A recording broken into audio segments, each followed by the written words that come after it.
কইছে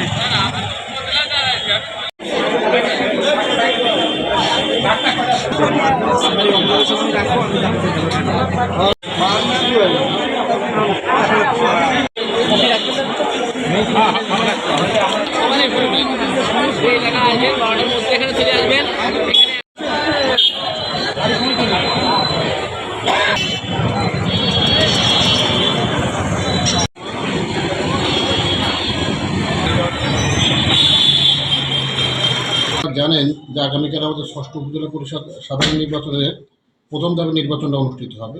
এই পর্বে আমাদের 2টি উপজেলা এখানে আছে। আগুরা সদর এখানে 120টি কেন্দ্র এবং শ্রীপুরে আছে 57টি কেন্দ্র। ইতিমধ্যে আমাদের প্রাথমিক মালামাল ব্যালট পেপার বাদে বাকি যে আনুষঙ্গিক নির্বাচনী মালামাল আছে এগুলো বিতরণ কার্যক্রম শুরু হয়েছে এবং আমরা নির্বাচনের দিন অর্থাৎ আগামীকাল সকাল 6টার ভিতরে আমাদের যাবতীয় যে ব্যালট পেপার সহ অন্যান্য সামগ্রী পৌঁছায় যাবে।